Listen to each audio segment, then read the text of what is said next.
Welcome back to Off Ball Takes. This is your host, Yarby and this is my co-host, Christopher Wells. We appreciate all the support on our recent content, and before we do get started, please don't forget to like and subscribe and follow us on Instagram and TikTok at the OBT Podcast for more content and updates. Yes, and so we are back at it again with another episode, and the first topic that we have of today is not a great one, and that's concerning LeBron James, right? And the last time that we talked, right, we talked about his second decision or whatever, which we kind of knew that was probably going to be something that wasn't really all that serious. And it ended up not being that serious, right? It was, I believe, a Hennessy commercial. But now we got worse news, obviously, outside of that. And it sounds like, according to Shams Charania, he's going to be out or be reevaluated in 3 to 4 weeks due to sciatica, right? So that nerve irritation in his glute, right, that he was having before training camp, before media day, before preseason. Apparently now, it's sciatica, where he's got pain in his nerves, right, where it's going down from that area to back of the legs on his right side. He hasn't practiced. He hasn't been able to do much, or if anything, right, because it's pretty painful injury to go through. And so now the expectation is that he's going to miss the first at least probably 5 or 6 games, right? Of course, it depends on how quickly he can come back from that reevaluation period, whether or not he's ready to go, or if he's going to need more time, right? Because since it's reevaluation, you usually kind of expect that it's going to be longer. But obviously, it's a blow for the Lakers, right? Because if you haven't paid attention much to their training camp, to their preseason, right? It's been kind of different, right? Because there's been a lot of talk about not being able to have a ton of practice post Luka trade, not being able to get in a lot of reps. And so this is kind of the time where you can kind of build that chemistry, and they just haven't been able to. A lot of guys have been hurt, and they've been cautious with a number of those guys. And obviously with LeBron, right, we didn't even know that this injury was going to be serious enough that it's going to cost him probably a decent stretch of time, right? Because we were kind of thinking, maybe, okay, it's an injury where it's not that he's not hurt, but that they're being really cautious because he's 40, 41. But now it's a real injury that's going to keep him out. He hasn't really been able to do a whole lot physically, so that means by the time he comes back, right, he's probably going to have to play his way, right, kind of back into shape, probably be a little bit rusty, maybe on a minutes restriction, who knows. But obviously for the Lakers, right, that's a big deal because by the time opening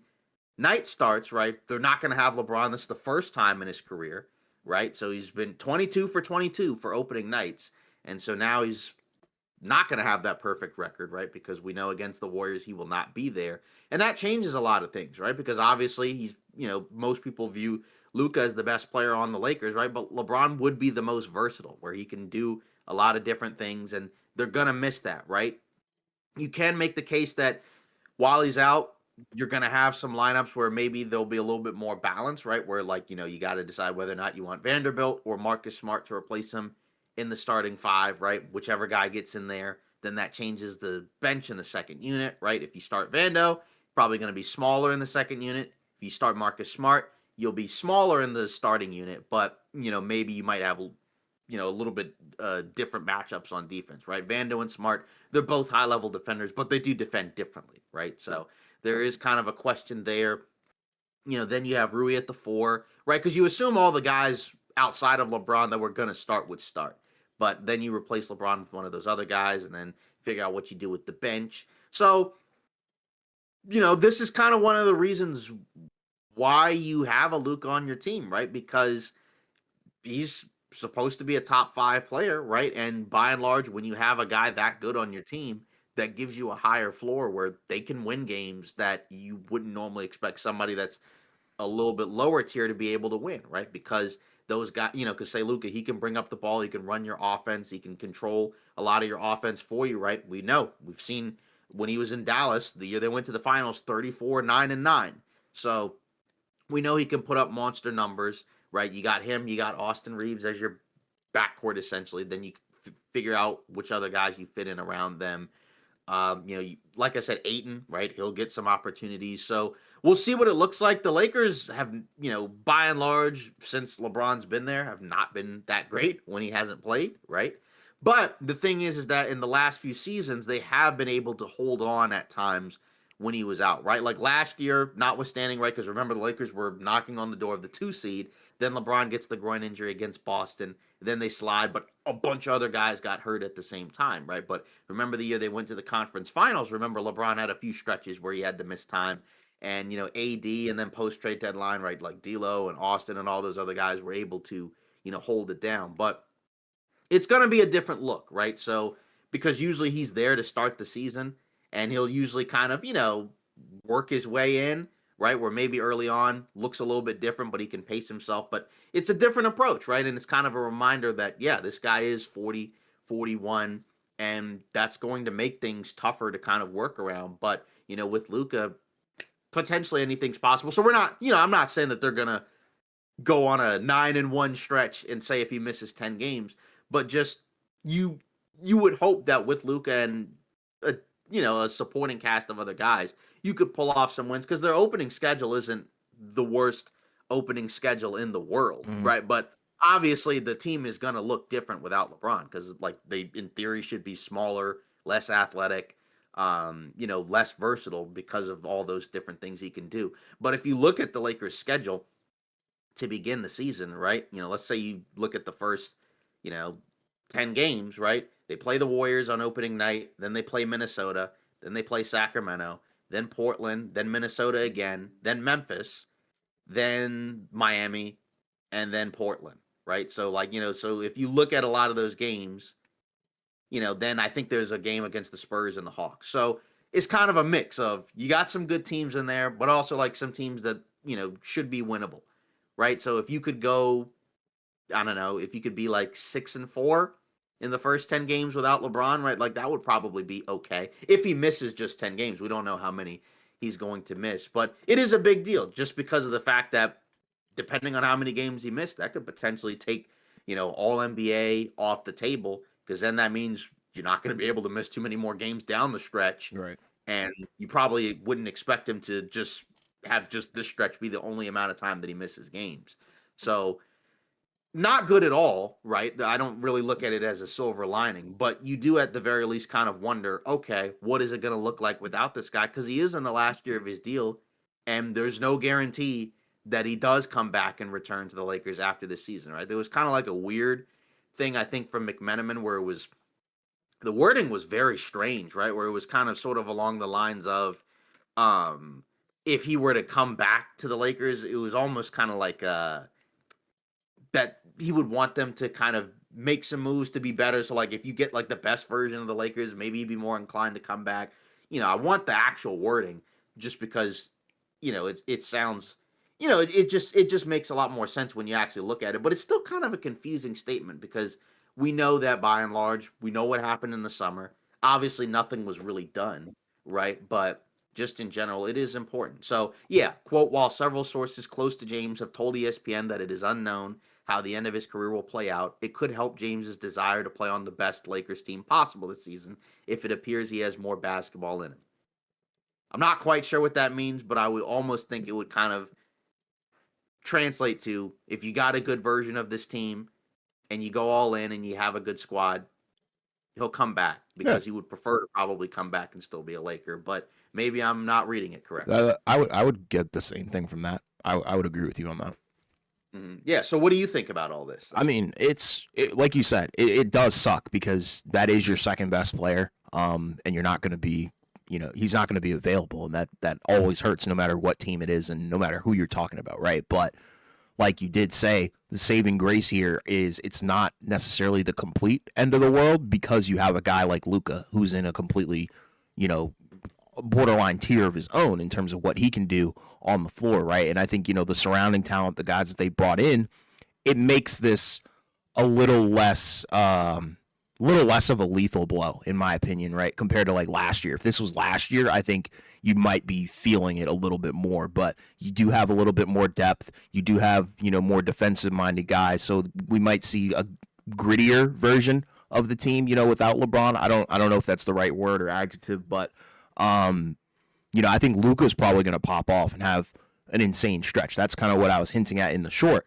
Right? Will that translate to wins necessarily? Right? Do we think that the team is going to be, good enough? I mean, like you talked about, the schedule isn't horrible, right? I think there's definitely some winnable games there for sure, especially against kind of like the fodder that they're playing. But I think there are some challenges as well, considering that LeBron won't be on the team, or not necessarily on the team, but in the lineups for these games. So there is that to consider.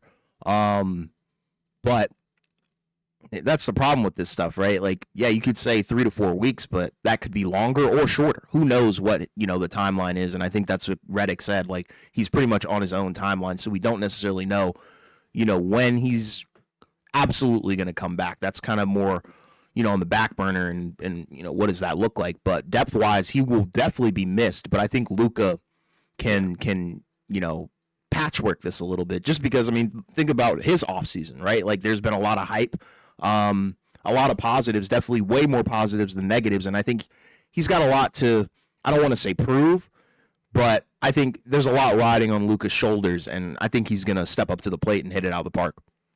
Yeah, and the thing is that, we've talked about, and we haven't done our award stuff yet. We'll do it soon, right? But like there's been so much talk about who could win MVP, Sure thing. right? And he's always going to be one of the favorites. And this could be a stretch where if he plays out of his mind, right, and the Lakers get off to a hot start early, right, that could help boost his MVP case, right? Right. Because you don't really, I feel like at this point we're kind of mainly expecting probably like two guys to win MVP, right? But there's always a wild card because you just never know in terms of these different things.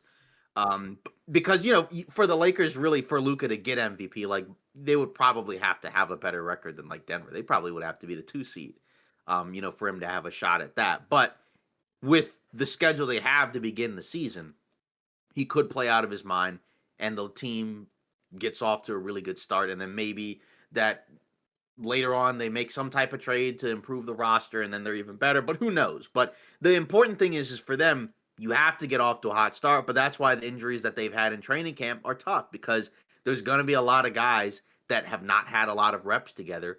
And even with LeBron, like, you're going to miss his voice, right? Because we know, like, from night to night, he's not always necessarily putting in 100% effort on defense, but he's by and large always going to communicate. And that can help some of those guys, where he can tell them like where to be and where to go. And instead, if he does that, it's only really going to be from the sideline. So it's just not the same.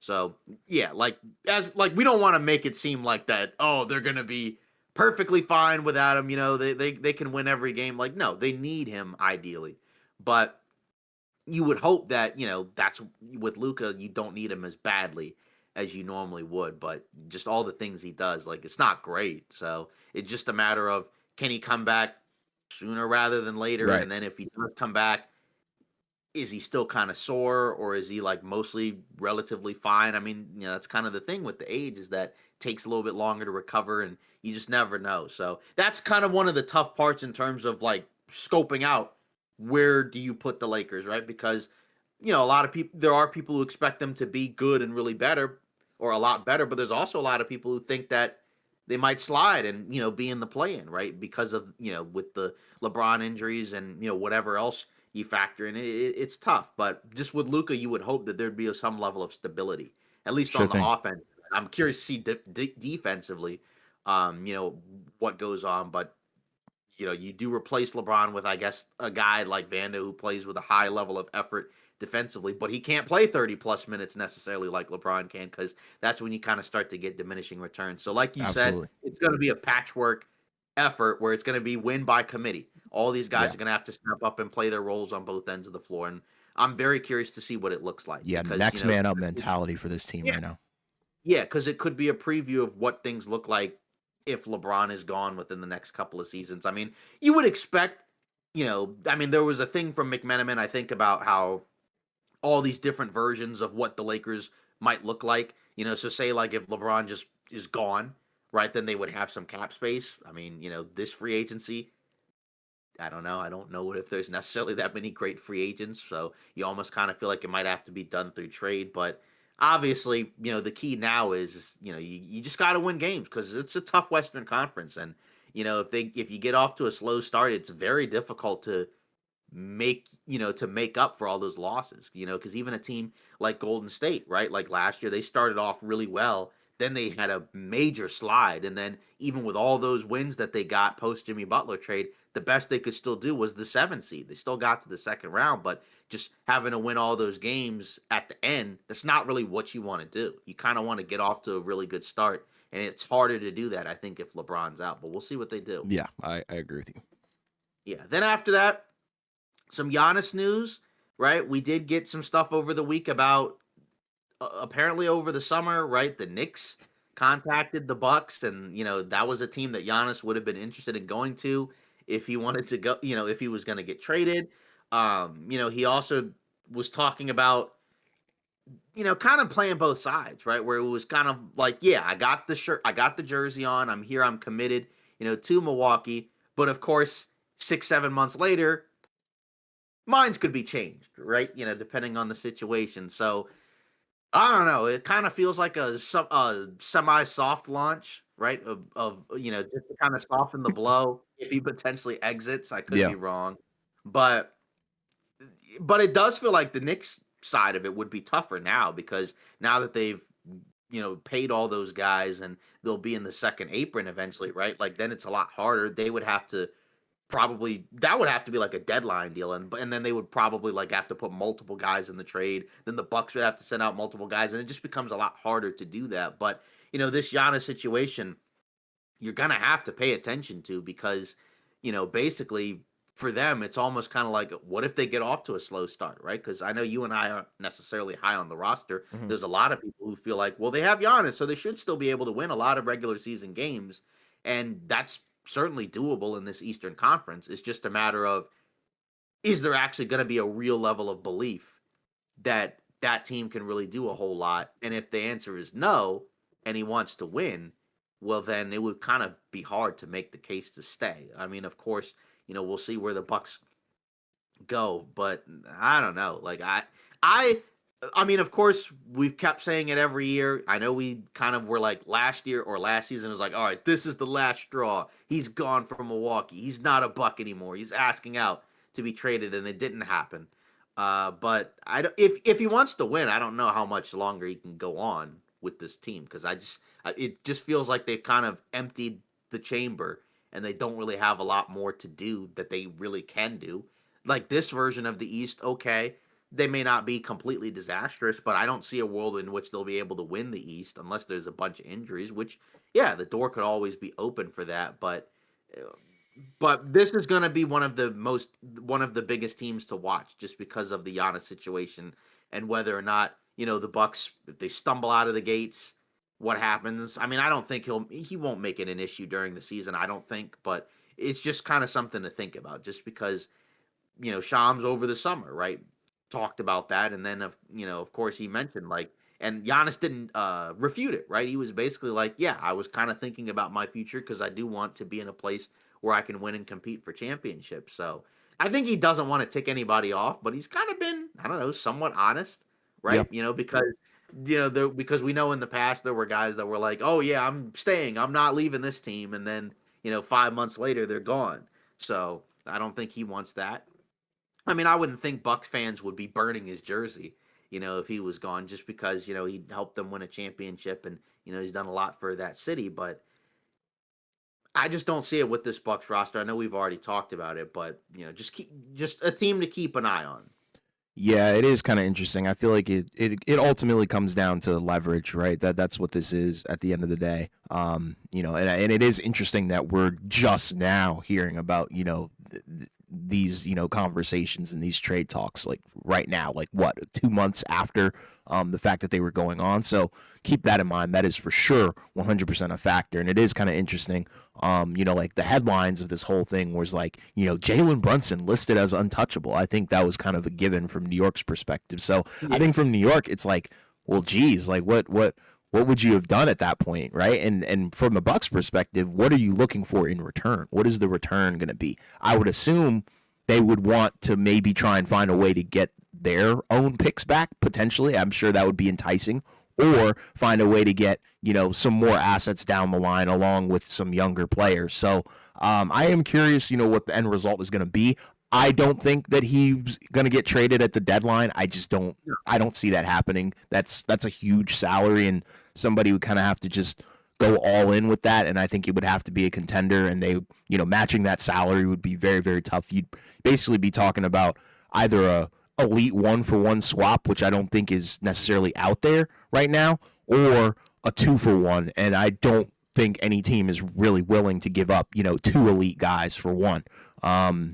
So from that perspective, I think Giannis stays put, but obviously they can offer him the extension, I think, next season, and he can pretty much say, Right. yes or no. And his answer there, I think, will ultimately show us, what he intends to do.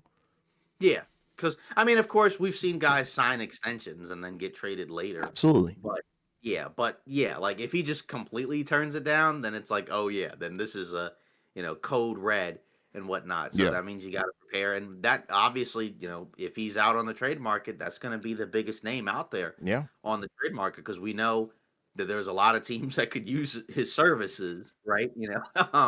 And it's probably going to be a lot of the teams that we've already talked about. Now, there are some teams that have already refuted that, right? Because the Thunder have refuted any Giannis talks, right? The Knicks, it would be very difficult for them to do it, and who knows? They might have a chance this year to really do something special with the Mm-hmm. team that they currently have in place, and you don't want necessarily to have those rumors potentially be a problem, right? Because then there are guys that are going to be like, "Oh shoot, I could have easily just been traded," if the Yeah. Bucks, were willing to do so. So you don't want to cause those issues, right? Because if you've watched the Knicks, right, the vibes look really good there. Very. Yeah. So yeah, so it'll be something to watch out for, but I don't I wouldn't expect him to get traded at the deadline either. No. I would think they'll play the season out, see what it looks like.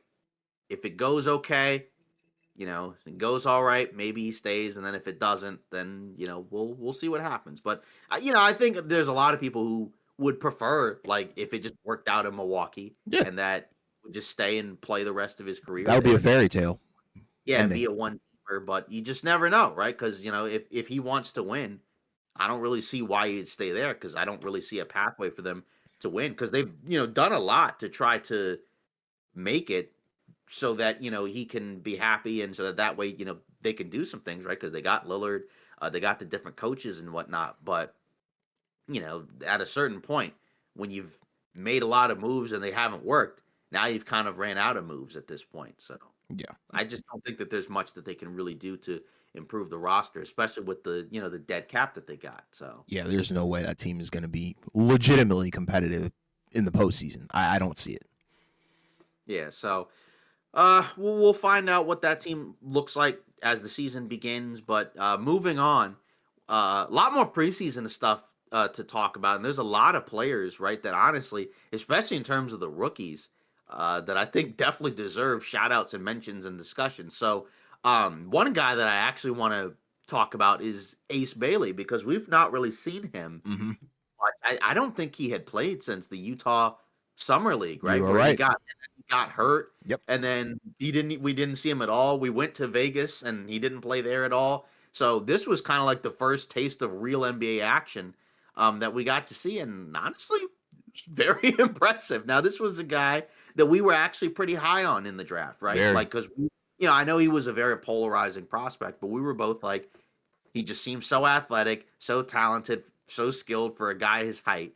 And then you watch him play out there, and it's just like it's a very complete offensive package, right? Where Yes. yeah, he hit some threes, right? Shot 2 of 5 from 3. He was 11 of 16 from the field. He was getting out in transition. He hit some pull-up shots. Right. He even had a couple steals and a block, right? So he just looked very good out there. And when you watched him play, I mean, look at who was around him, right? Because it wasn't even the Jazz's full cast of guys, right? Like, Keontae George was there, who looked solid, right? Bryce Sensabaugh was out there who looked really good. Yusuf Nurkic was the starting center, right? So that was kind of interesting to see. But like Taylor Hendricks, he came back and he looked pretty solid. Yeah. But just the main focus is Bailey, right? Because we also know that he changed his representation, right? That was a very wild and back and forth scenario Yes. going on. So it seems like everything's going pretty well. He looks really good. Hopefully this productivity can continue. And if you're a Jazz fan, you should be really excited because he looked like kind of the Ace Bailey that was being advertised, right? In terms of the good version of him, Right. right? All the positives that we see from him. I mean, are you going to get, that level of activity, on the boards and maybe defensively every night? I'm not sure, but if you can get anything similar to that, right? You don't expect him to average 25 a game as a rookie, but just if you can, if you can watch him and he can, look like a really good scorer right away and then add the other stuff on top of that, right? Like that's a potential star in the making. And, that's awesome because he fell. He fell in the draft, right? He was Fell hard. projected as yeah, he was projected as a top 2, 3 guy and what, 4 or 5 teams passed on him. Yep. So Yep. pretty Tell me much about it. insane. Yeah, exactly. So I mean, not bad for the 5th pick in the draft, right? So just kind of wild, right? Because he didn't even want to be there. And again, like I know the representatives and everything, it was so bizarre. But like I said, it seems like everything's back, and it's good to see because for people who hadn't, because there's a lot of people who don't watch college basketball, right? Or maybe they don't even watch it until the tournament. But now to see all that translate into the NBA, it's really good. I mean, he looks like, a modern athletic wing scorer, and Right. it's wild. He's listed as 6'9", and he just looks like he's got the complete package on offense. So that's a guy where it's very exciting to see what he's got in store this rookie season. Yeah, I'm very glad that you mentioned college because I do want to revisit his college season, right? Like, and we talked about Ace Bailey and Dylan Harper in the same breath because they played Right. together as teammates. That team was absolute garbage. So there were reasons why, specific holes in their game kind of showed a little bit more than they might show in the league, right? Like with Ace Bailey, he kind of got labeled as a black hole. I'm pretty sure I even said it, right? He had black hole tendencies where it seemed like if the ball got to him, it wasn't moving out of his hands. Granted, if you look back on it, you can kind of, justify that by saying, well, look at who he was playing with. Yeah, he had Dylan Harper, but that's pretty much about it from that Rutgers squad. They didn't even make the tournament. So people missed out on, I think the nationally, televised and real hype behind those two guys. So I'm glad that people are now on the hype train of Ace Bailey because, like you said, he looked very, very good, well-rounded, obviously offensive heavy, but I think the good part was he kind of shut down those black hole, I guess, rumors or whatever because the guy was passing the ball. He had some great, playmaking plays, extra swings, all that stuff. And there were things that we already talked about the guy, when we did our Utah Jazz, I think offseason breakdown, stuff like that, and even like, looking at, what his debut was like, crashing the boards. A guy who's 6'10", advertised 6'9", whatever, should be crashing the boards at that height, in that wingspan, right? And he's a knockdown shooter. Shot creation is there. He's a tough shot taker, tough shot maker. That's what I said about him in the draft when we first talked about it.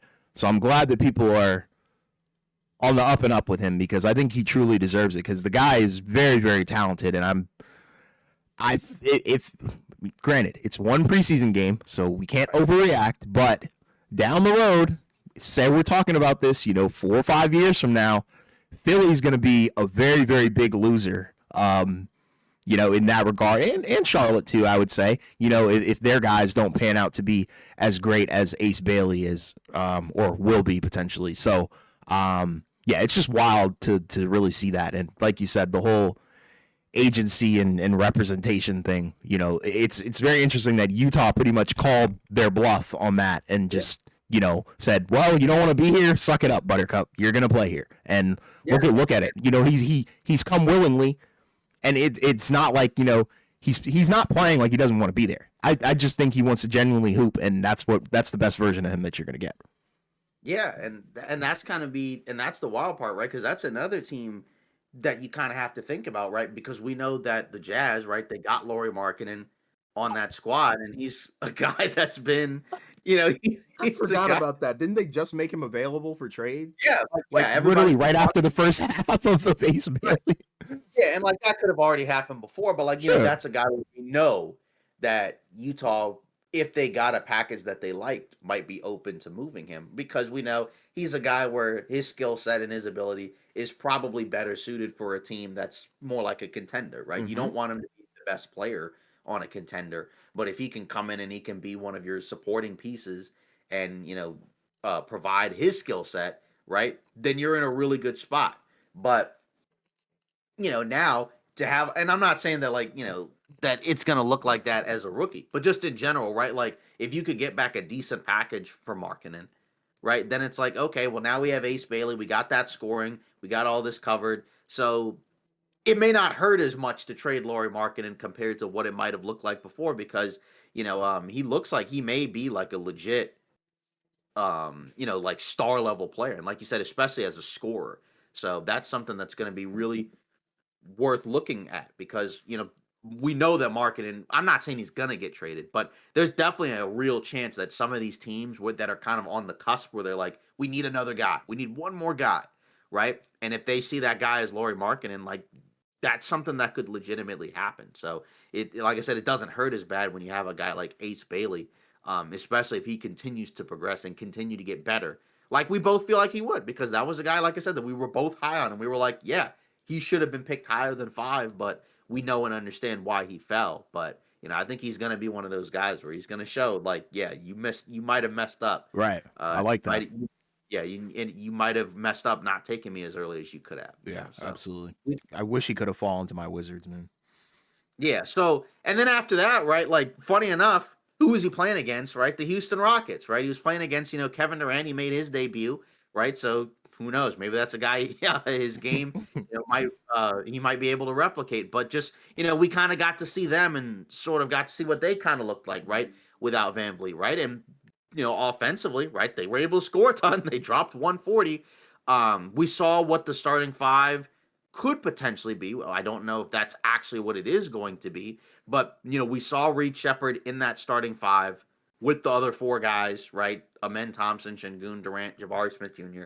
Şengün and Thompson had the ball a lot. Şengün had 13 assists, right? Amen Thompson had 6 assists. So they were largely the guys that were running and controlling the offense, right? Whereas, Durant and Jabari Smith Jr., they were able to kind of fit in and fill in all the gaps, which is kind of what you expect. It's just always going to be the question of, okay, you still don't necessarily have a true point guard who can hit shots off the dribble. So what is that going to look like come playoff time? But this is at the very least like the case to be made for they should still have a chance to be able to win a lot of regular season games because there's still a lot of talent on this team even without Fred VanVleet, right? Like during the regular season last year, they were 500 when he was out. Yeah. So he was very important to the team. And when he was off the floor, they were bad, right? So they're going to miss him, which we've talked about, because I think it will be very tough to get them into that championship mix without a replacement caliber guy, right? And we'll see if they can pull that off maybe at the deadline.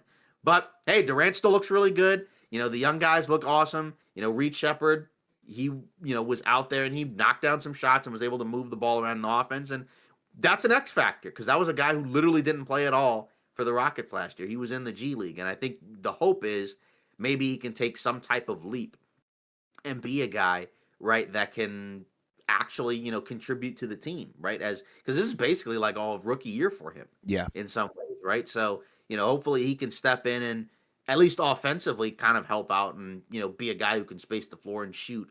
It's still going to kind of be like a weird your turn, my turn offense, but you still like the size, you still like the length, you still like the defense. And they're still going to have opportunities to get a lot of reps in. So just obviously the highlight was, seeing Ace Bailey, but, you can't leave out the Rockets. Man, I love the Rockets. Like that's not necessarily like my favorite team. Obviously, it's the Wizards, but that's a team I'm going to be closely watching for obvious reasons. But, from what I saw, I loved it, right? KD hasn't looked like, he's slowing down at all. You have Jabari Smith Jr., who's kind of picking up from the playoffs, last year. Amen Thompson looks like he's taken, a step forward progressively on offense, and that's exactly what you need. Şengün, the guy looks like a freaking monster once again. And then Reed Shepherd, I think, might be due for a breakout depending on how you feel about him. But, overall, the team is awesome. And, we didn't even talk about the bench guys like Clint Capella, obviously, had a funky kind of game. But I think, down the line in the regular season, Clint Capella, Steven Adams, like having those guys, in the rotation as well, it's going to be huge for that team, right? They doubled down on the identity that got them, to the playoffs last year. So I'm just overall super excited, to watch the defensive tenacity night in, night out. And then you add the scoring guy that they really were missing, especially in the postseason with a guy like KD. And I think, the sky's the limit for this team as long as they don't shoot themselves in the foot. Yeah. So again, yeah. So moving on, Just some other teams and groups to talk about, right? So we did get to see a couple of Celtics games, right? Where, it's like, okay, without Tatum, what are they going to look like offensively? And they're getting up a ton of threes. They may actually be shooting more threes even than last year, right? Because you got Derek White, you still have Jaylen Brown, you got Chris Boucher, you got Sam Hauser, Xavier Tillman, Luka Garza, right? All these other guys, Minot. And the thing is that we're continuing to get a lot of reports about Jason Tatum where Shams is basically telling us Tatum is going to try to come back. So, we may have to be in a situation where we might have to expect Jason Tatum to come back at some point this season. Don't know when it'll happen. May not be until the last month or so of the season, right? But either way, I still feel like as long as Tatum is out, it's still probably not going to be that great. But they're probably going to be a team that's going to be at least kind of a unique watch, right? Because, I'm kind of curious to see, what type of numbers Brown can put up. What do some of these other guys, right, that we haven't seen a whole lot of look like? And, is there something that maybe they do at the deadline to kind of potentially set themselves up for the season after this one? I don't know.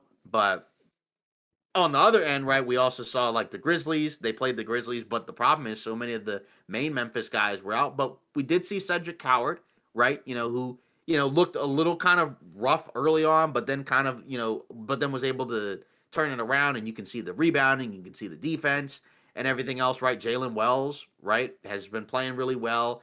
Now you're down to Santi Aldama as one of your main front court guys. So it's just going to be tough for them, I think, without Ja. We'll see if Jaren Jackson Jr. comes back. So maybe hopefully those guys aren't out for too long. But I do like some of the young pieces that we've seen in Memphis this year. And then, like I said, for Boston, it's going to be intriguing to see what they look like, without Tatum for most of the year. Yeah, the main problem that I have, I think, with Boston, obviously, Tatum being out is a huge deal, right? And then you're relying on Jaylen Brown, who's not a bad player at all, to lead and be at the helm. And then you add in a guy with like Anthony Simons, like it's pretty good, like in terms of like the team construction. However, there's a gaping hole. I'm not really too big on the big man depth that they have over there, right? So I think that's probably going to be something that could potentially come back to bite them. But like you said, if they get up threes at a high volume, they could really just outshoot every team, and that might be their path to success, as it has been previously, right? They have the personnel to do that. It's not, too big of a difference. However, I just think in terms of defensively, how are you going to, mitigate some rim pressure, especially, from bigger, taller, more athletic, players, especially without Tatum, right? Because Tatum is one of those guys like Giannis, great, one of the best, help defenders in the league, right? Especially on that back line. So without him and without, guys like Luke Cornett, Al Horford, and Porzingis, right? Now it's a completely different identity on that end of the floor, and I'm not sure, how they're really going to compete with some of the other teams in the Eastern Conference. But granted, they could be like, a cool little 5 seed, and I don't think, Celtics fans would be mad at that. Yeah, exactly. And that's kind of what you have to look at, where it's going to be kind of a tryout for some of these guys, right? Where you're going to kind of see maybe could some of these guys stick around beyond, next season. But like you said, it's tough because there really is a problem in terms of just, going from all those bigs that they had before to the bigs that they're going to have going into the season. And it's just, to me, it's just too much of a drop off for me to feel like that they're going to actually be really good this season or underrated. I know we had some people in our comments in the past, mention that they felt like we're being a little too low on Boston. And I can understand that because I think they're also very high on Jaylen Brown, right? And he's been able to put up huge numbers without Tatum. And even with Tatum, right, in the league, he's averaged 25, 26 at different points. So, I expect that he can put up big numbers. I just don't know if they're still going to be able to win. But Right. at the very least, they're still going to have some options in terms of figuring out stuff because we know that Tatum and Brown now that's a proven championship duo. So now it's just going to come down to after this season, what does the new ownership do in terms of whatever they got to do to go all in once Tatum comes back and shows that he's healthy. And that's again, I hope he comes back and he's okay and he doesn't get hurt. It's so fast where it's really hard to believe that he's now back to dunking. And I mean, when did that happen? I mean, that happened what, April, May? So it was, barely what, 5, 6 months ago, if that. Right. So Right. kind of wild to see. So, But, hopefully he continues to progress, and hopefully he does heal up and he's back to normal in no time, right? Because, that is one of the big superstars in the league where, that's kind of a gaping hole that you're going to have this season where no Jason Tatum for most of the year. Like, how long has it been since we've said that? Pretty much never, other than, Right. Before he was drafted. So, Exactly. yeah, so moving on, some other young players and teams to talk about, right? We did get to see the Spurs, right? We did get to see Dylan Harper, right? He sat out the first couple of games for the Spurs, but we did get to see him play in their latest game against the Spurs, and kind of like what we saw in the Summer League, right? You can see, right, the foundations, right, of a really good player, especially down the line, right, where you can see his length, you can see his athleticism, you can see his creativity in terms of the ball in his hands, right? He can still be at times a willing, defender. The jump shot, still a work in progress, still shaky on a team that doesn't have a lot of strong jump shooting, but it's good that he's back before the season started, right? Because we know that he had an injury that was during a workout, and we weren't sure like how long he would be out, right? Right. Like, was he going to come back in time for the season to start? Because now we know they'll probably be without Fox for a little bit, right? And so now Harper's back, so that'll help. So I'm very curious to see this mixture of guys on the Spurs play alongside one another, right? Because it's a pretty strong mix of, some young athletic players, not a lot of outside shooters. And as I said, we have not seen De'Aaron Fox and Victor Wembanyama play more than 4 or 5 games. And now we're actually going to see what it looks like with those guys and with a better supporting cast than what they would have had last year, right? Because, they added some guys, right? They added Harper, they added Carter Bryant, right, who looks like a defensive monster. They've added Luke Cornett as a backup big, right, who's going to be rebounding and blocking shots, and he'll be able to also play alongside Wemby. You're going to have year 3 Wemby, right, where, hopefully when they have their guards in, right, then he's going to be able to, we're going to see the best version of him, right, because they haven't had really their guards playing. They've been playing Devin Vassell, right, at point guard, right, who can play with the ball in his hands, right, but, you have better options at point guard now. So the Spurs are a team where, yeah, I think we picked the under on them because I think we're feeling like, yeah, they're going to have some growing pains. Obviously, they're going to start the season with some injuries. But that could be one of those teams where they could just completely prove us wrong, and all of a sudden they're winning a bunch more games than we expect. But really exciting to see, just because, again, they got so many different options, and, Harper, I mean, kind of just fell into their lap, right, where they were able to get the number 2 pick of the draft. And, I mean, even after getting De'Aaron Fox, and I'm very curious to see how all those guys play together, right, Fox and Castle and Harper, because Harper's going to come off the bench, right, presumably, as a It's rookie, right, wild. where, yeah, where, if it was another team, he'd probably just be starting. Right. So I'm excited to see how all of that looks. And if you haven't been able to tell, right, there's a lot of rookies, right, where there's a lot of positives to talk about, because I hadn't even mentioned, right, like the Heat with Yakasionis, right, Yeah. where all of a sudden he's playing the point and he's able to, run the offense, and he's playing with Khalil Ware, establishing a great connection. Khalil Ware offensively looks great. So just a boatload of rookies where there's so many positive things to talk about. It's super exciting, especially compared to, I know we were optimistic and high on last year's draft, right? But I'm just saying, but like this draft makes that one look like, Oh yeah. it's a completely different tier. Yeah, it's leaps and bounds better. This is an amazing crop of guys, right? And the cool part is, it's so vast and versatile, right? You have wings who are elite, you have guards who are elite. Maybe there's some big men, that are, kind of littered there as well. Kind of got to wait and see on that one. But yeah, Dylan Harper, already talked about him. Super special, I think, in terms of what he can bring on the offensive end. And it starts up here, I think, with him, in terms of, his mind and his IQ. I think that's the thing, that's going to help him out. I don't think he's going to play, necessarily like a rookie. I think he's going to look more like a veteran, and I think that's a good floor to have, right? And I think the potential for him isn't necessarily like, Ace Bailey-esque, but I think it's more so that could be a potential, 20-8 guy, right? Or, he's going to be a facilitator. And I think that's what they want to really mold him into, while also not being a guy who gets attacked on the defensive end because of his frame, right? Like, and people have kind of talked about it. He's the perfect he could be the potential perfect hybrid between a guy like Cade Cunningham and Jalen Brunson in terms of what they can do on the floor offensively and, dissect offenses and change them, or defenses and change them and stuff like that and manipulate. And it's honestly, the perfect pairing with Wemby, right? Granted, yeah, you'd love to, have Cooper Flag and Wemby, but Dylan Harper and Wemby is just as exciting for me. So, yeah, the Spurs have something special going on. And like you said, I am curious what the end result is going to be, right? Because De'Aaron Fox right now is definitely better than Dylan Harper, right? Stephon Castle, I think, is probably in the similar tier as Dylan Harper right now.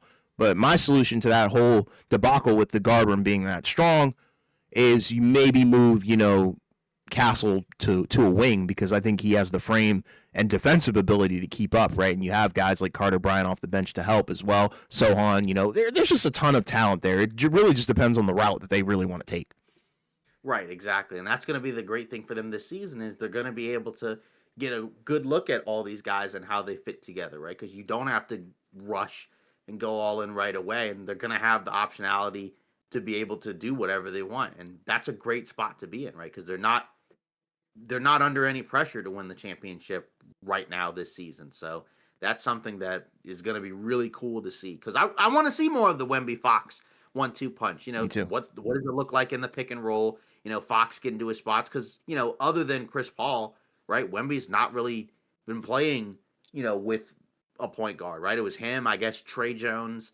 But outside of that, right, like he's not had another point guard. And, Chris Paul was at a different point in his career, right? But now Fox, that's a star level point guard that you have on your squad, right? And, he's more of a score first guy, but he can still run your offense, because we saw him do that, in Sacramento with Sabonis, right? And that was kind of a unique pairing where they had to kind of figure things out. So I'm optimistic about it for sure.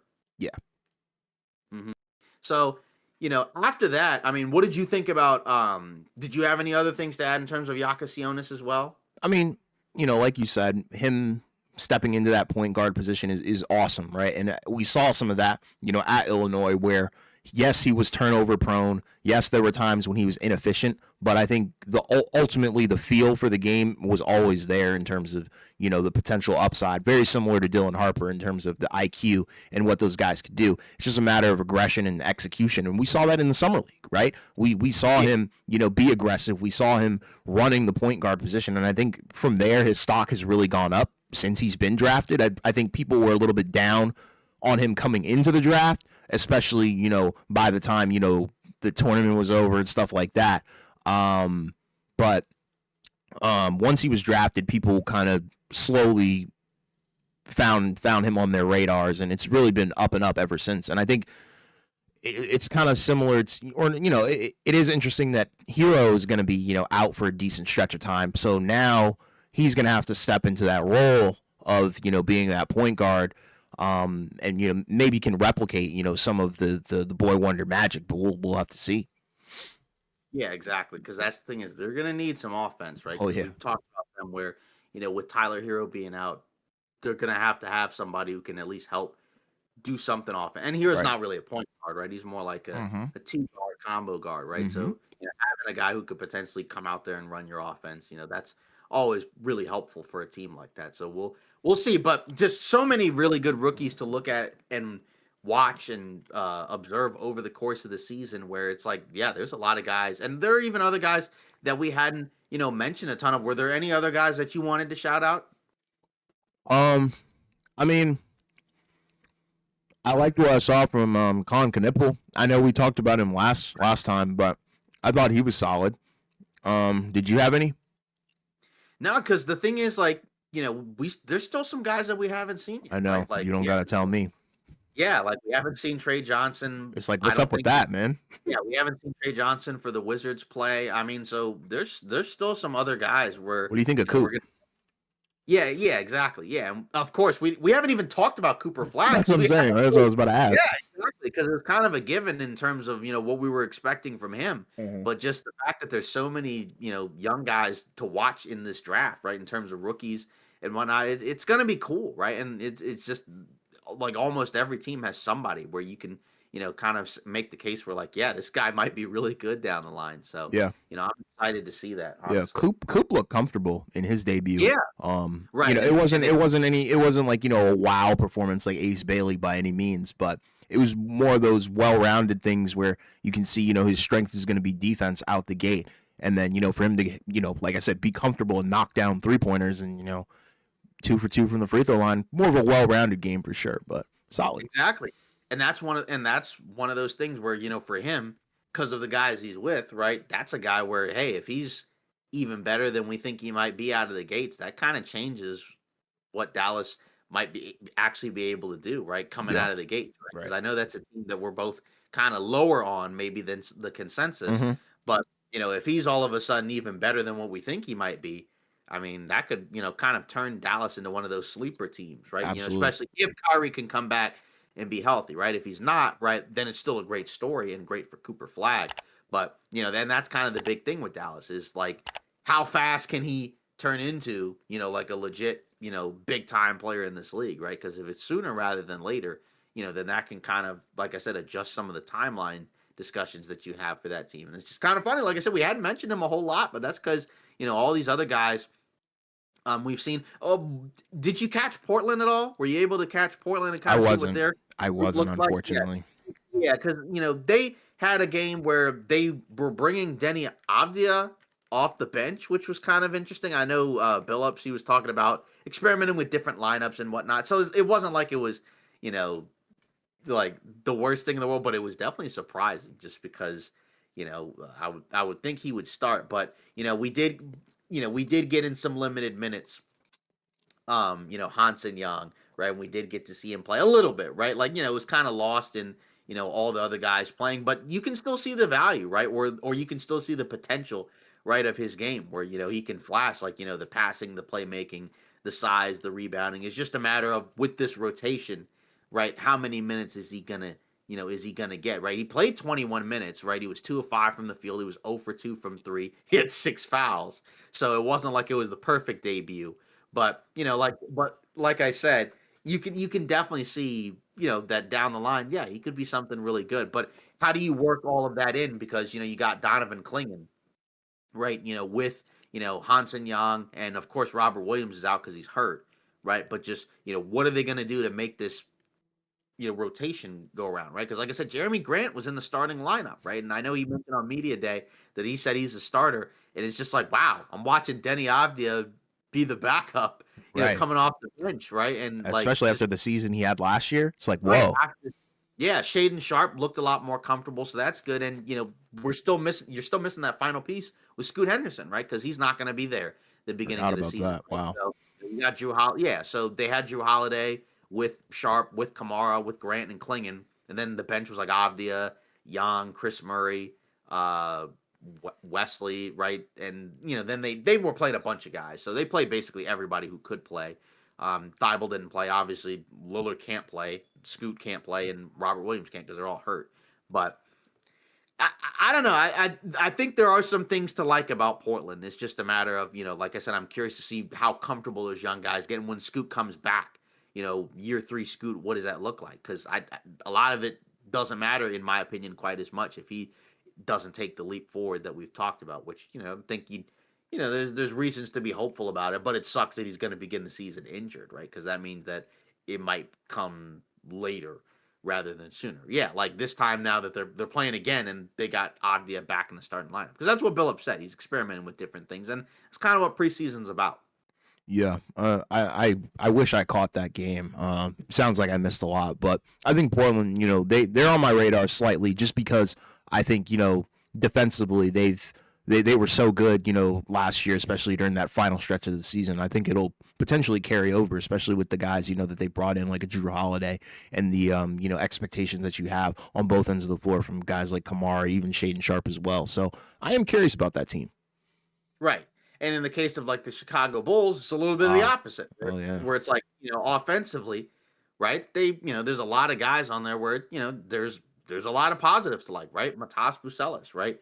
Offensively, he looks really comfortable where you're like, hey, this is a guy that we were both high on where, he might be poised to have, another really strong second year, right? But problem was everything else, right? On the defensive end, they're probably not going to be that great defensively, but I don't think we were expecting the Bulls to be, a much better team than they were last year. I think we're kind of assuming that it's probably going to be more of the same Mm-hmm. that it's been for a while, where their record will be probably relatively mediocre. They'll be in the play-in again, but it's just not, in my opinion, it's not the most ideal environment for a lot of these players. Just because, what's the goal here? What are they supposed to be doing? What am I technically rooting for if I'm a Bulls fan? Mm-hmm. But at the very least, you want to see progression from a lot of the younger players, right? Even a guy like a Josh Giddey, right, where it's like, can he keep up that level of play that we saw at the end of last season, or was that just kind of a flash in the pan, right? Because if he keeps the play up, right, that contract is going to look like a bargain. Whereas if it was just a flash in the pan and is back to kind of some of the issues that we've seen from him, right, then it's still not a horrible contract, right, but it won't look quite as nice as it is, if he's got the jump shot down. So. Right. Yeah. I am curious about all that. Yeah.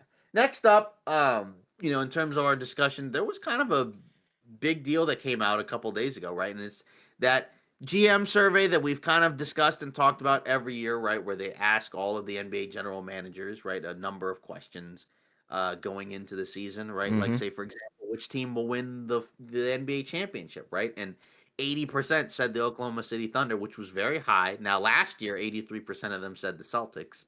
We know how that turned out. Yeah. So that wasn't necessarily as ideal. But one of the things that I was kind of interested in was, so it seems like a lot of the GMs, it feels like they are actually might be higher on Cleveland Mm-hmm. than I think, most other people Mm-hmm. are, right? Because I feel like most people are higher on the Knicks in the Eastern Mm-hmm. Conference, but they also had like an Eastern Conference rankings grid, Mm-hmm. and they were like 63% of them picked Yep. Cleveland first.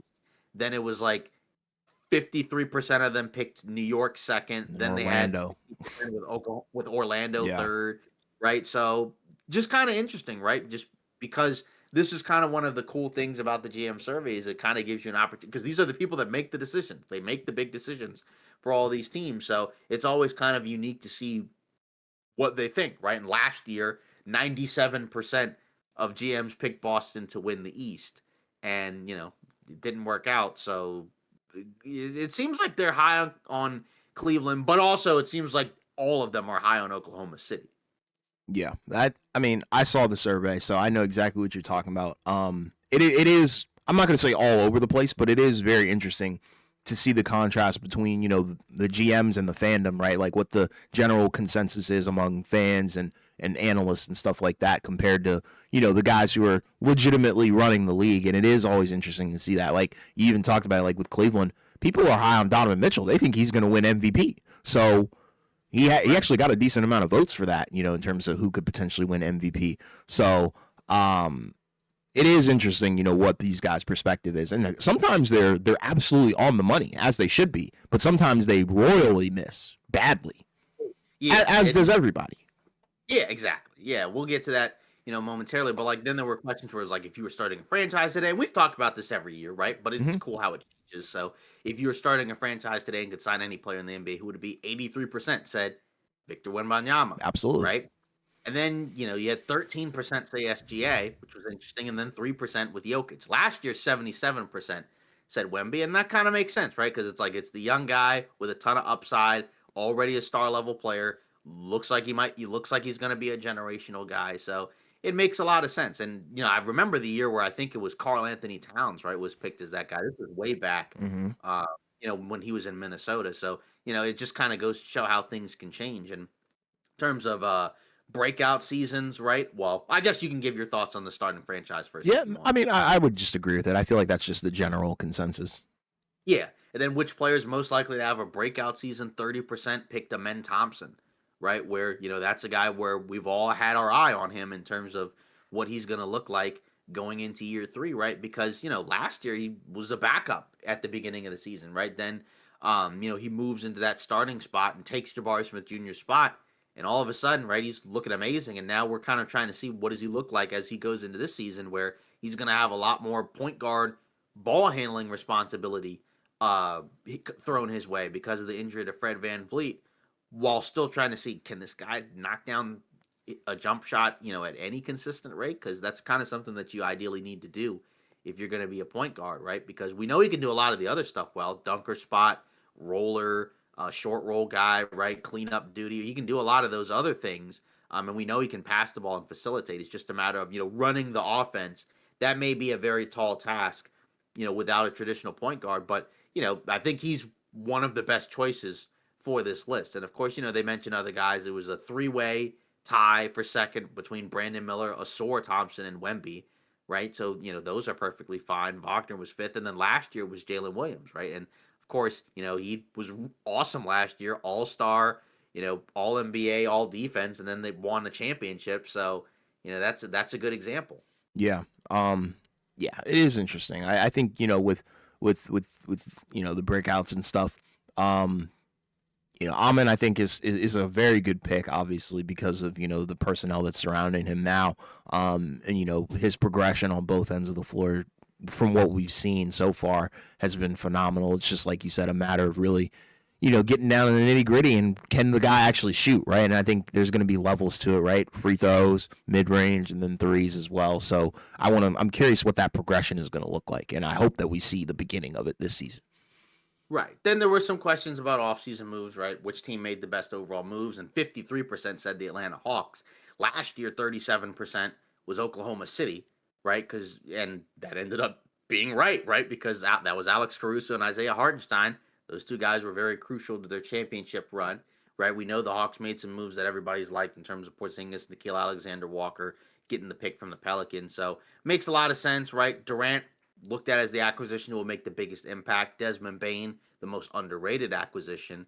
And then the Magic are looked at as the team that will be the most improved. So it feels like what everybody's been talking about, where there's a lot of people high on Atlanta, a lot of people high on Orlando. Seems like that kind of matches up with, what everybody's been talking about. It's just a matter of, will those teams actually live up to the hype? Because, they're still, I feel like, ranked behind Cleveland and the Knicks, because those teams are a little bit more set. But, there's certainly reasons to have a ton of optimism with those teams. Yeah, it is interesting. Yeah, I think, with because it was the offseason moves one, right? Right, yeah. Yeah, like I think the Hawks had a great offseason. We talked about that. Houston for sure. Denver, I like that one a lot. Orlando, that's solid as well. It is interesting that Orlando is kind of that low. I would have thought they might have been higher, even potentially higher than the Denver Nuggets. And I don't know how I feel about the Celtics one. That is interesting, but right. Then there were other questions where it was like, which rookie will be, who's going to win rookie of the year, and it was Cooper Flagg at 97%, right? And it was interesting last year. It was Reed Shepherd, right, who was picked with 50%, and we know he was in the G League for most of last year, and so that's an example of not necessarily being correct. Mm-hmm. But that one was a much tougher draft class to get a read on, right? We know that. And then there was the question of which rookie will be the best player in 5 years, and it was Cooper Flagg with 93%. So pretty much everybody sold on him. That was the trend you can kind of see there. Last year, right, it was Reed Shepherd, right? So that's who they thought. So not only do they feel like rookie of the year, in 5 years, they think he'll be the best player. Still got 4 years to go. And then they actually showed 5 years ago what it was. And it was James Wiseman, which is interesting because that was definitely a miss. I feel like I was somebody that was not as high on him in the draft, and I think it was just kind of because I was like, we didn't see a whole lot of him, right? Because I know he had, he was in college, and then the stuff where they stupidly like had to get him out of there and whatnot, so he couldn't really play. Like I know a lot of that happened, but I just don't think I was ever as high on him. I'm not really sure why. I guess it was just like I said, because I didn't see a whole lot of him, and I wasn't sure exactly what he was going to be. But yeah, that was definitely one where, like, yeah, if you're Golden State and the rest of the GMs, you kind of wish you could have that one back. But at least it kind of showcases that, like, the Warriors weren't the only one who was really high on Wiseman, right? Yeah. Like, I know that's 36% of GM, so it's not like it was that high of a pick. But I mean, that basically means that they didn't think that, like, Anthony Edwards or LaMelo Ball, Halliburton was a much lower pick in the draft anyways, right? But, like, none of those guys were looked at as thinking that they're going to be the best rookie. So just that's an example of it kind of show, like, yeah, not every time they get these things right. I mean, that was an odd time in the NBA, and we weren't even doing the podcast at the time, but I Right. remember vividly. COVID draft. Yeah, I remember vividly. Each one of those three guys had Yes. something wrong with them that people were like, that guy should not be number one. With Ant, it was his motor, and like the guy doesn't even want to play basketball; he wants to play football. Da da da da. Cool. Melo, it's like, I mean, he played overseas. What does that even look like? Does it translate to the league? Is he going to be efficient? Defensive questions, cool. Wiseman, it was the sample size. And I remember us vividly talking about that. Like, we were like, I mean, you're basically drafting a guy off of high school tape pretty much. And, a few games here and there at Memphis. And it's like that program in itself was a crapshoot at the time. So it's like, realistically, it was really just kind of a gamble, and they really just took, I guess, position of need, not necessarily, maybe talent. But yeah, it is wild that they listed the 5 years ago. It is funny how they just threw that in there. I actually liked that. Yeah, me too.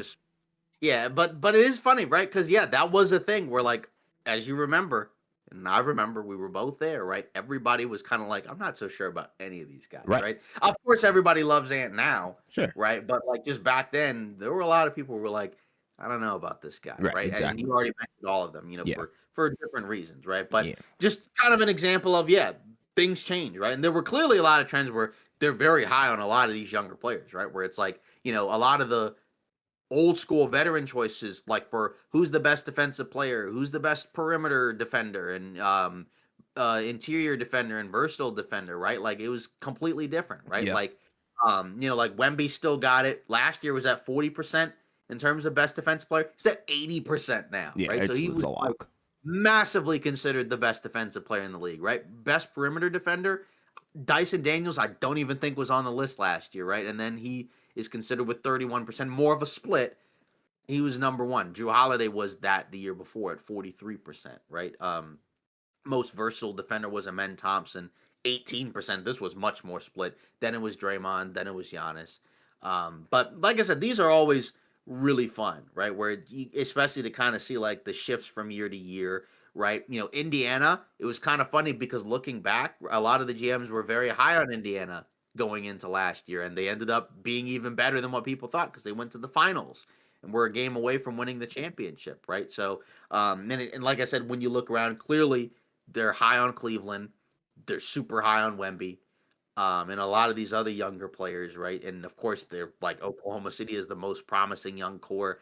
There was that other question of which team's level of success this season is toughest to predict, right? Last year was the Lakers at 17%, right? So that was much more of a split. This year was the Sixers at 47%, right? Because nobody knows what to expect from Philly. Now, some people have made the case that they actually shouldn't be that high because the expectation should just be that it's not going to work. But, I think it's just more so that you just kind of feel like, well, if everything kind of works out, maybe there's a chance. So I could see that being a pretty sensible answer. And then I guess the Lakers last year, that was like, they had Redick as the coach. You didn't know what you were going to expect. It was the same team, right? Basically from, the year before. So I could understand a lot of that. So it's always kind of fun, like I said, to go through that. Yeah. It is interesting for sure. I would agree with you. Yeah. Right. Then, they mentioned some of the other questions like, best shooter, fastest player with the ball. Most of that hasn't really changed, right? Like, still a lot of love to Steph, a lot of love to Jokic, De'Aaron Fox, Giannis, and all that. So, but there was the question of what rule regarding play, schedule, draft lottery, playoff format, roster construction, etc. most needs to change.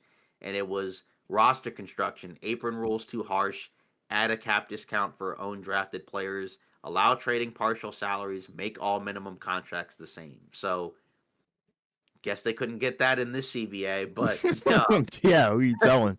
Jeez. But it was kind of cool, and just to see that, just because of the fact that those are pretty understandable things that you would like, right? Because we know that all these teams are very, very concerned about that apron because we know the moment you get in there, right, you don't have a lot of options to really make a lot of changes to your team. So you better hope and pray that your team is good enough once you're in that second apron because you can't really get out of it, right? Like that's why that's huge for a team like the Nuggets, right? Where they're not even in the apron, right? Where they were able to get out of it and potentially improve the roster and have more depth and have even more flexibility down the line in case they need it. So, a team like that is in a great spot, whereas, some of these other teams, right, they're going to have to do a little bit more work to get out of that, Yeah. right? So, Yeah, it is interesting. Like, and my biggest takeaway from that, I feel like, is probably going to be teams are probably going to be mad in a couple of years when they start getting penalized pretty much for drafting spot on and drafting well, right? And right. like, because it is kind of unfortunate that you do kind of get the shaft if you draft correctly, for multiple straight years, right? Because potentially you might not be able to afford all those guys and actually create, a roster that could contend, right, with serious bench depth. So I do understand for sure, a cap discount for own drafted players. I think that would massively, improve and maybe make it a little bit more lenient. Yeah, exactly. So and actually last year, because I pulled it up because I didn't really show it, but last year was roster construction, apron rules, trade math too restrictive or should be indexed to teams market, right? So Right. that's kind of different than what we were talking about, right? They put all this other stuff in here this time around. So Yeah. um, so now, what did you think of the one where? Because actually we didn't even mention it. What did you think of the MVP one? Where they mentioned who will win the MVP, and it was last year, right? SGA had it with at 40%, but this year, right, it's different because now it's Jokic, and he had 67%. Then it was Luca at 10%, and then it was SGA at 8, and then it was Wemby at 7, and then receiving votes. You already mentioned Mitchell, and then of course Ant was in there, and Giannis was in there. So what did you think of that? Because because obviously we haven't done our awards yet. But it does feel like that there's kind of a lot of people that are going to be like, Denver's going to be better. The record might be closer to Oklahoma City. Jokic was great last year, but SJ won it, with the team record and whatnot. But now maybe it'll be close enough where it's like, yeah, now he's gonna get it, and it was like, all right, that's cute that SJ was able to get it, but now you give it to the big boy. I'm not saying that that's what I would do or that's what we're thinking, but just in general, I think that's kind of what we're seeing, right? Where it almost kind of feels like now we're going to go back to, where everybody assumes that Denver is going to be great and great enough to where there's not going to be as much of a difference wins wise, where it will feel better, where it will make more sense to give Jokic the MVP. Because, for SGA, it may be tough. It might just be tough for him to win it this year. Unless they win like 70 plus games, right? Because I think, people are going to feel like, well, stats are good, but we may have to give it to someone else this time. So Right. what do you think? Um, with Jokic, I think as long as and when he does continue, his great play, right? Mhm. I think the voter fatigue is going to wear off, and people are going to realize, okay, this is just who this guy is, and you kind of just have to not necessarily default to Yeah. giving it to him, but you're going to have to give it to him because if the team got better and they are drastically, higher in the standings than they were last year, alongside his great play, there's pretty much no other reason. Like there's only one guy you can really give it to, right? Unless Luka comes out the gates and just has like a one of one season that we've never seen before. I don't think Shea is going to get it again. I don't think that's possible. Wemby, I don't think the team is necessarily good enough, right? We've seen guys have great monster seasons. However, their team success has kind of held them back because, how can you be the most valuable player if you're not on, one of the best teams in the league, right? So that's where I understand it. But my dark horse would be like a guy like Anthony Edwards or something that could potentially be interesting. But I think regardless, even if Ant and Minnesota have a stellar season, I think Jokic kind of blows them out of the freaking water there. Because his stat line is just not going to look Exactly ridiculous enough where it's like, oh yeah, these are MVP numbers, right? Because Jokic's numbers, last year, right? I mean, we talked about it all year. I mean, we both had SGA for MVP, right? But the guy averaged 30, 13, and 10. I know. Right? I know. I know. It's crazy to think about. I mean, just I mean, so it's not like he was putting up, pedestrian numbers, right? Yeah, I mean, he was. I mean, 65% true shooting. I mean, yeah. So like he put up MVP caliber numbers, but with SGA, I mean, he was good enough where it's like, hey, this guy's also playing great as well, right? Where he's averaged 33, 5, and 6 for a team that won nearly 70 games. And, that's like I said, I think for SGA to win it, it's going to have to be like, they're going to have to win 70 plus games. To me, Yeah. I think that's the only way he's going to be able to get it. For Luka, as we already said earlier in the episode, I think it's just going to be tough for him to get it because as long as Denver, like you said, and like I said, finishes like right below Oklahoma City, I just don't feel like else is going to be able to get there, Right. Right. because the stats plus the wins will probably be good enough. And you don't expect an Eastern Conference team other than maybe Cleveland, or New York or somebody like that. You don't expect them to necessarily have but so many more wins than Denver because they were 55, 53, 57, whatever they were, a couple seasons ago. So Right.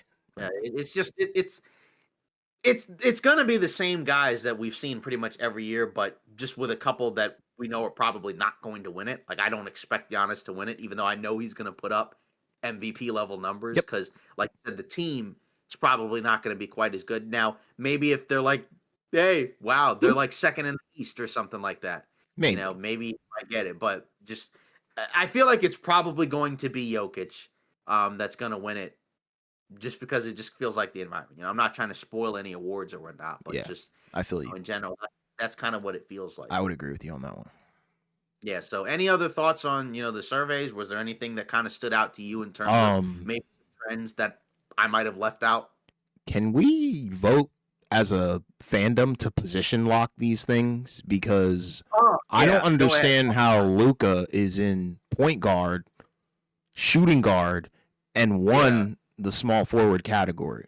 So they have they have multiple categories where it's like Right. who's the best point guard, shooting guard, small forward. Well, somehow, some way, Luka was involved in all three of those categories in terms of the voting, and he actually tied for third in shooting guard and got second in point guard and won small forward with 40% votes. So, and I get it, like, on a night in, night out basis, right? Like, LeBron might play the one or something like that, and then AR at the two, Luka at the three, and, you can kind of just play hopscotch with all those guys. But still, I feel like there should be some sort of criteria where it's like, all right, Luka's a point guard, shooting guard, or small forward, whatever you want to classify him as. But I don't like the rotation of that. I don't know. Yeah, it was interesting, right? Because this year they asked who the best point guard was, and Luca was considered the best point guard last year, right? 37%. I mean, not like a majority because it's not above 50%, but still, like all the people that voted, right, picked him as the best point guard. But now, he dropped from 37% to 17, and it was SJ who was at 73%, right? So clearly there's a lot, and sometimes with the surveys, there's recency bias involved because that was one of the reasons why Luka got there because they had just come off of a trip to the NBA Finals, right, where he averaged 34, 9, and 9 in the regular season. But then you had SGA, you had Luka, you had Steph, then you still had Halliburton on there, right? Which I guess best point guard. They're just it doesn't matter if they're hurt or not. You're just kind of ranking them. But then, like you said, like yeah, SGA is also in best shooting guard. He's tied for third. Right, But then right. he's the best he's tied for third with Luka for best shooting guard. But then for best point guard, he's like the clear cut majority. It's just Right. kind of weird. And then and then Steph I think was in shooting guard as well, right? Yeah. And like you said, positions can change from night to night. Some guys a lot of these guys play multiple positions or multiple roles anyway, so it really doesn't matter. It's just bizarre, right? And like you said, Luka won the best small forward in the NBA role. He got it at 40%. Last year was Jason Tatum at 47%. Now he dropped down to 20. Right. And I was like, what happened here? Right. Right? Kevin Durant was at 17. Then LeBron was tied with Kawhi for fourth. And then they mentioned power forward. There was only two guys. There was 93% said Giannis, and then 7% said Evan Mobley. And last year was 77% said Giannis. So there were probably some guys that switched over. Like, if I looked at last year's and I looked at like best power forward, and best point guard and center and whatnot, right? Yeah, like I'm looking at it. They had Durant as a power forward last year because they had Giannis at 77% for best power forward. Then it was Durant. Then also AD and Draymond, Sabonis, interestingly enough, got power forward votes, as did Tatum and Wemby. So I don't know. It's all over the place. It's very bizarre. And then for center, it was 97% Jokic, and then 3% said Wemby. And last year was 87% Jokic, which is interesting, right? Because they had Joel Embiid, and then Embiid didn't even get any votes at all. Right. So So a lot of change over time, and that's what happens, right? Like in terms of like recency bias and things like that. And some of that like it's just true. It's just accurate. And then some of it, is just kind of based off of what we're seeing. But it is cool because there are times where it's like, yeah, they're on the money because most underrated acquisition last year was Alex Caruso. And, he was a guy that ended up winning the championship or being a big part of the championship run for Oklahoma City. They don't win it without him. And then the year before that, it was Marcus Smart because I think it was when he was traded to Memphis, and that didn't work out at all because he didn't really play. Yeah. Yeah, so let us know your thoughts in the comments about all that. So now we'll close it out like we normally do, right? Where we talk about results from the polls that we put out, and then a comment to read. So we asked the question of where will the Warriors finish in the West? This was the most responses that we had gotten that I can recall for a poll, and it was very split. So we had two choices that got 29% of the vote. And it was they will finish in the top 6 and they will finish in the play-in. So I did top 3, top 6. So I was like, 1, 2, 3, and then top 6. Like, will they finish in the top 6, then play-in, or just out entirely? And so we got 29% in the top 6, 29% in the play-in. Then we got 26% in the top 3, and then we got 16% out entirely. So it seems like everybody is like kind of split and not quite sure where they're actually going to finish, because you could make the argument of, well, they could still be a team that gets to the conference finals, but they may just be, a 6 seed or something like that because they just don't win as many regular season games. Or maybe you make the case of, well, they're better than they were last year in terms of the roster, so maybe they just win a lot more games and then they're able to just be a top 3 or whatever anyways. But then I guess some people might make the case, well, what if a bunch of injuries happen since it's an older team and they can't hold up over the course of the season, and then they're in the play-in, or I guess worst case scenario where they're just out entirely. So it just seems like everybody is just kind of split in terms of where they finish, and that's not even mentioning the potential for a Kuminga trade, I guess. Yeah, I mean, I'm more probably on the top 6 range of things, right? Because I think I do like the fact that they really doubled down on the veteran presence, with a bunch of these guys, right? There's a lot of championship experience, right? The only problem that I do have is the bridge between them, right? Between the veterans and your superstars, and also your young guys, which I think are the guys that probably are going to need to really, really step it up come playoff time. And I just haven't really been too impressed with what I've seen from them in the past couple of years. But who knows what could happen? That's the kind of the beautiful part of the NBA. You never really know what exactly could really go down. Right. And it's kind of interesting, right? Because they had ESPN, right? They did their projections, right, in terms of where the teams will finish and whatnot. And they had the Warriors like finishing second in the Western Conference with 56 wins. So it seems like, I don't know if they're, what algorithms that they're using, but it seems like they're clearly very high on that team. And, do you see a scenario where they finish second in the Western Conference? No, because that's really high. I don't know if people understand. 56 wins. You're pretty much talking about an almost 60-win team. Yeah, they'd have to be. You'd have to get like some vintage. I mean, regular seasons from a lot of those guys, and I don't know if they have that in them.